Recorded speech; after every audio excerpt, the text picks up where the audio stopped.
Bueno, pues muy buenas tardes. Mi nombre es Armando Ocampo García y estoy presentando un trabajo llamado Contrastando. Son ciclos térmicos ideales contra sus ejemplos resueltos en libros de texto que están orientados a la ingeniería. Bueno, mi asesor es el profesor Fernando Angulo Brown y esta es la introducción. Nosotros sabemos que hay libros de texto orientados a la ingeniería que pues muy probablemente tengan muy buenos argumentos físicos y todo, pero siempre tenemos nuestras dudas, ¿no? Nosotros como físicos, como nos dicen, siempre andamos metiendo la nariz donde sea a ver qué está bien y qué está mal. Entonces se revisaron varios libros y se encontraron unas cuantas cosas. Primero tenemos, bueno, este es mi índice, ¿no? Tengo la introducción, tengo el motor de Curzon y Allborn, que pues no sé si ya se los hayan platicado antes. Me parece que sí, porque hay varios que están trabajando con base a este trabajo. También tenemos ciclos térmicos trabajando a máximo trabajo, y también tenemos una comparación numérica entre los resultados que arrojan los ejemplos de los libros de texto contra los resultados que se arrojan trabajando con la maximización del trabajo. Y al final tenemos las conclusiones. Bueno, es lo que ya les había comentado, que hay libros de texto en la literatura para la ingeniería que pues no cumplen con las condiciones de reversibilidad en los ciclos térmicos ideales. Como saben, un ciclo térmico ideal pues es reversible, quiere decir que tiene creación de entropía cero a lo largo de todo el ciclo, y ellos introducen una hipótesis que es la de trabajar con gas ideal como sustancia de trabajo.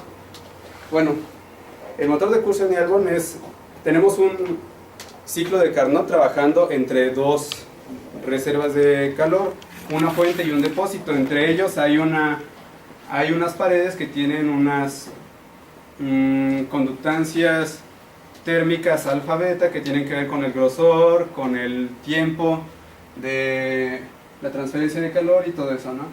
Entonces, la transferencia de calor en estas paredes es lineal y se hace la maximización de la potencia, se hace con respecto a X y Y, que son las diferencias de temperatura entre la fuente y la isoterma caliente y la isoterma fría con el depósito.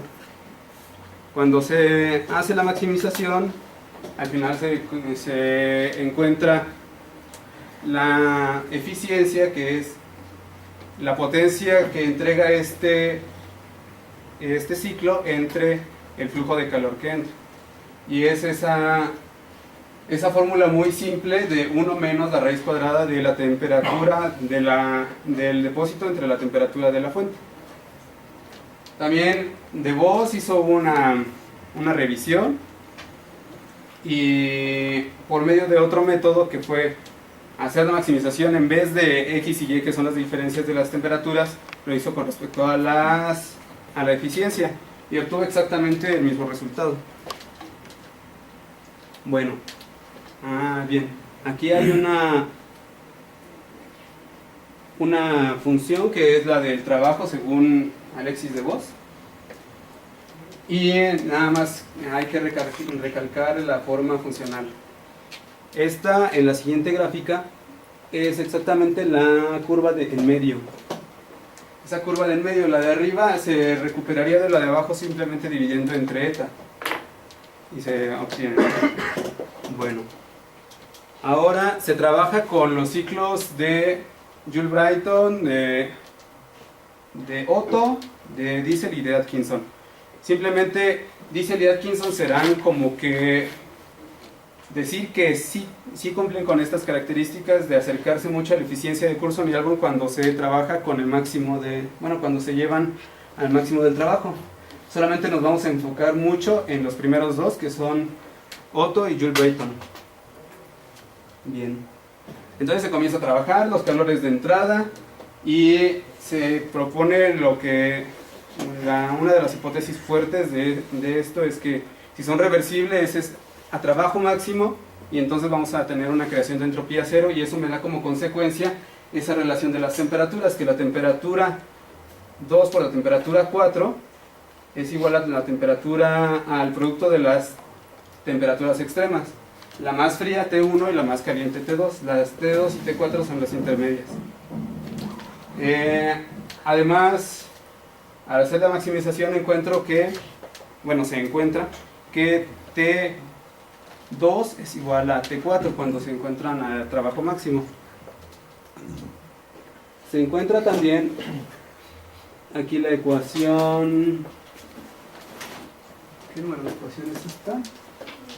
16. Se parece mucho a la que habíamos tenido con Alexis de Vos. Tiene exactamente la misma traza en nuestra función. Y también tenemos por ahí la ecuación que me da la eficiencia del ciclo Otto, que es exactamente la de Kurzmann y Albon, que era la ecuación 4.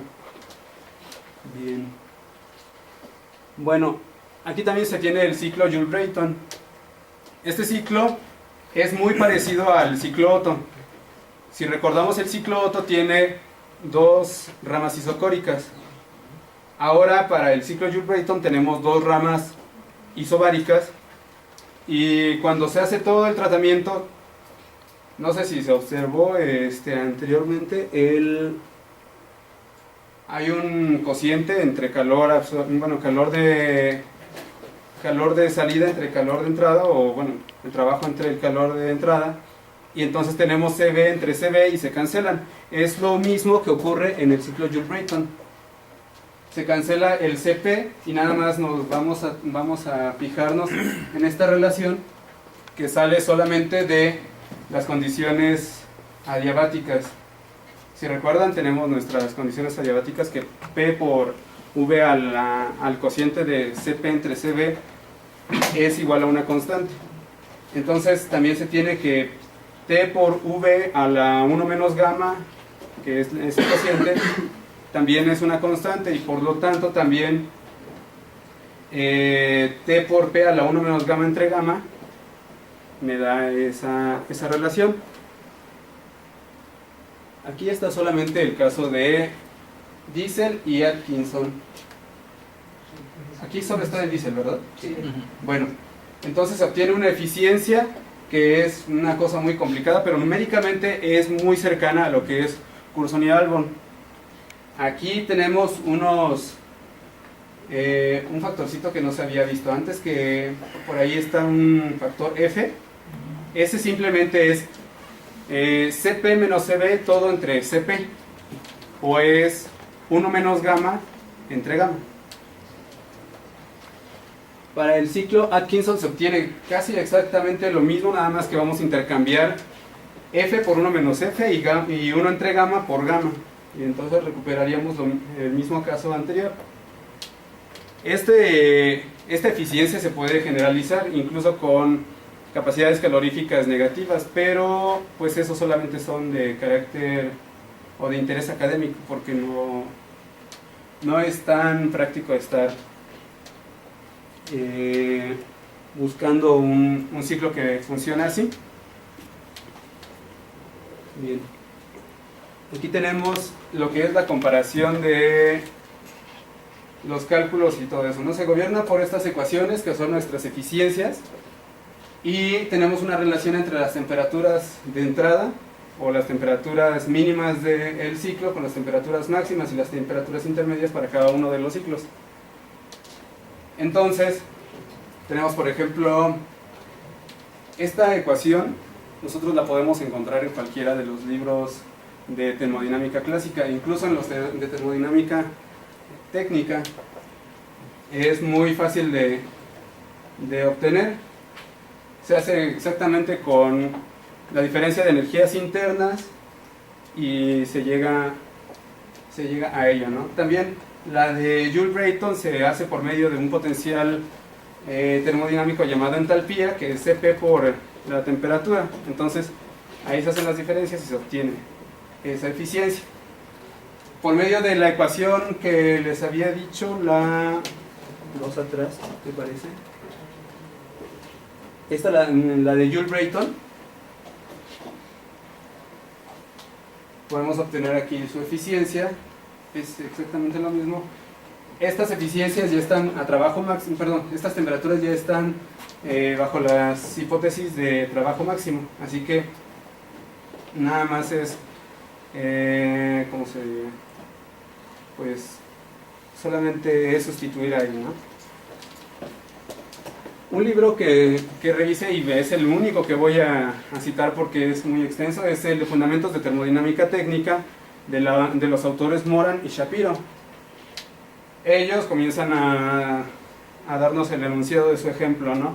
Un ciclo Otto trabaja con una relación de compresión de 8, con una temperatura de entrada de 300 Kelvin. La temperatura máxima de este ciclo es de 2000 Kelvin.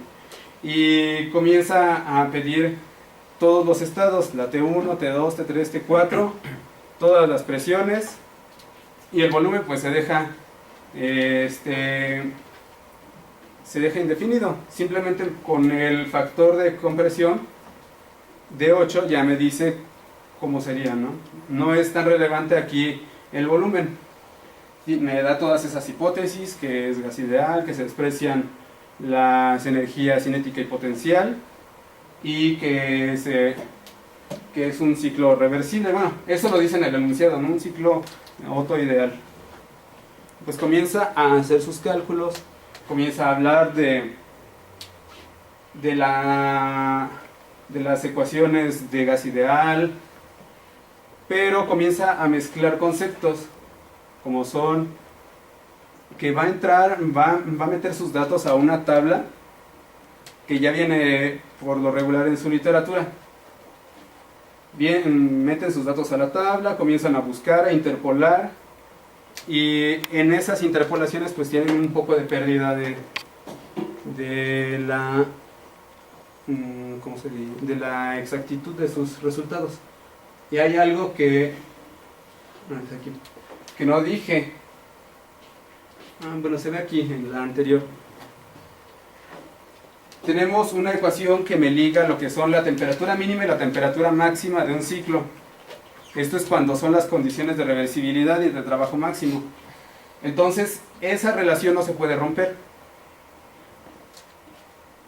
Pero aquí me dicen que tiene una temperatura de entrada de 300 Kelvin y tiene una temperatura de salida de 2000. Entonces ya están los tres datos junto con el factor de compresión, ya me los dieron de entrada, pero los eligieron de forma arbitraria. Aquí me dice que no debe ser así. Bueno, entonces comienza a resolver. Aparte de eso, comienzan a tener pues varias pérdidas de precisión en los cálculos, porque comienzan a interpolar y a hacer todas esas cositas, pues al final de cuentas raras, porque cuando este autor construyó el marco teórico para resolver estos problemas, solamente utilizó termodinámica clásica. Nunca dijo hay que entrar a tablas, nunca dijo hay que hacer otro tipo de cálculos. Y además, bueno, si a uno le van a enseñar a hacer las cosas, pues se las tienen que enseñar con fundamentos firmes. Entonces, si a mí me dicen, mira, aquí tenemos un desarmador, tenemos tornillos, tenemos estas repisas y tenemos también taladros para lo que quieras. Pero mira, cuando tú vayas a poner una repisa, pues agarra lo que te encuentres, agarra una piedra, agarra pues cualquier cosa, ¿no? Y comienza a pegarle, a ver cómo le pegas, porque pues no hay de otra, ¿no? Hacemos una pequeña corrección. Esto es con respecto a las hipótesis de trabajo máximo, y con las ecuaciones que vienen todas juntitas, ya no me acuerdo qué números son, estas. Entonces, con estas ecuaciones, que sería esta y esta, podemos encontrar todo muy rápido. Si nosotros quisiéramos en media página, solamente hablando de puros cálculos, encontraría todos los valores necesarios. Bueno, aquí dice... ¿Sí podrían decir lo que dice hasta arriba? P2 igual a P1 por B1 entre B2 a la K igual a una atmósfera por 8 a 1.4, creo. Bueno, entonces todo eso ya es puro rollo, ¿no? Tanto del libro como mío. Al final de cuentas, solamente tenemos resumido en esta tabla las diferencias. Tenemos la entrada es igual, porque esa ya yo la tomo desde un principio como la buena, porque es la temperatura en la que arranca un motor, digamos, su depósito frío, que es la temperatura ambiente, más o menos 300 Kelvin. También ahora comenzamos a tratar con la temperatura T2. A ellos con las interpolaciones y todo les da 673, y con las condiciones de maximización del trabajo es 689. Ya la temperatura máxima ellos ya la dan de entrada, que es 2000, y en este caso son 1704, y y es muchísima la diferencia entre ellas. Las presiones, pues igual la presión de entrada es la presión del medio ambiente, una atmósfera, y las otras también van teniendo muchos cambios, ¿no? Bueno, la segunda es idéntica, pero la tercera ya es muy diferente. Aquí son 53 y aquí son 40. No, aquí son 53 y aquí son 42, ¿verdad? Bueno, pues entonces esas diferencias ya son muy notables cuando, por ejemplo, a un ingeniero le piden construir un motor. Esta diferencia en las presiones te diría que si tú quieres trabajar con un motor cuya temperatura máxima sea 2000 Kelvin, vas a tener que hacerlo mucho más resistente, porque tendrá que soportar mayores presiones. Esa es una de las consecuencias, utilizar más materiales de los que necesitas. Pero además, si tú tienes una temperatura máxima mayor, estás desperdiciando calor, porque ya te sales del esquema de máximo trabajo. Es muy burdo y todo, pero de todos modos es una guía, ¿no? Y si uno se sale desde un principio, pues lo demás, por más mejoras que le hagas, ya no vas a poder llegar a un buen desempeño de tu motor. También existe el caso en este libro para Jules Brayton, que son las turbinas de gas para los aviones y todo eso. Estas turbinas, igual ellos dan todas las mismas hipótesis, y al final solamente trabajan con entalpías. Aquí ya no puse cuál es tanto el tratamiento, porque comienzan a hablar solamente de fijarse en las entalpías, interpolaciones, e incluso ni siquiera llegan a utilizar las ecuaciones de gas ideal. Entonces es fallido completamente. Pero después dicen, para un ciclo Joule Brayton, bueno, ese es el caso, todavía no llego a caso C, ¿verdad? Sí. Bueno, en el caso C, ya me pregunta, ¿cuál es la relación de presiones que maximiza el trabajo en una turbina de gas? Comienza a trabajar y entonces ya comienza a meter todas las hipótesis, ya comienza a meter fundamentos matemáticos firmes, y llega a una expresión que es precisamente, me parece, la ecuación 17. La ecuación 30, ¿todavía no está ahí? No. Aquí está. Otra más. Es la 29. No, creo que era la 29. ¿Qué dice la ecuación 29? Hay una relación entre P2 y P1. Bueno, y esa relación P2 y P1 es el R subíndice P, que estaba en nuestra ecuación 17.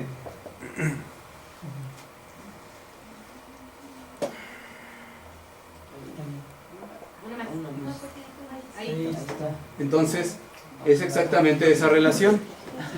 Entonces, lo único que se hace ahí es, si ellos dieran un pasito más y decir, vamos a maximizar con respecto a una de las temperaturas intermedias, se obtiene exactamente toda la maximización del trabajo por todos lados. Entonces ya no tendrían que estar trabajando tanto al momento de tratar de encontrar solución a estos problemas. Tendrían dos simples ecuaciones que harían la vida mucho más sencilla. Bueno, pero esta de la maximización con respecto a la temperatura intermedia la toman, por ejemplo, otro autor que es Fayres, o Feir, no sé cómo se diga. Y entonces, si juntáramos los trabajos de ellos dos, se obtendría todo lo que se vio de la maximización del trabajo. Bueno, ahora, pues creo que solo son las conclusiones ahí. No, todavía. Bueno, pues ya lo único que tengo que decir es eso. Si dan un pequeño paso más, entonces se obtendría en un libro de texto de termodinámica, para la ingeniería tendrían todos los fundamentos para decir, bueno, ahora esto me conviene, esto no me conviene al momento de diseñar un motor. Si ellos dicen, voy a meter cierta cantidad de calor a mi motor, entonces de mi temperatura intermedia T2 me va a enviar a una temperatura T3, que es la máxima, que puede ser o máximo más alta que la del máximo o más baja que la del máximo. En cualquiera de esos dos casos se puede inferir que la eficiencia va a ser menor, porque si la temperatura es más alta que la del máximo, estamos metiendo más calor, obteniendo prácticamente la misma cantidad de trabajo. Y si la temperatura a la que llega es menor, simplemente no voy a llegar a tener una expansión como, ahora sí que como Dios manda, ¿no?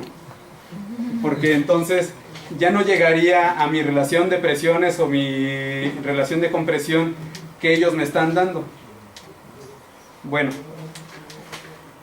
bueno, por el momento eso es todo. Esto fue mi tesis de licenciatura y pues espero que les haya gustado.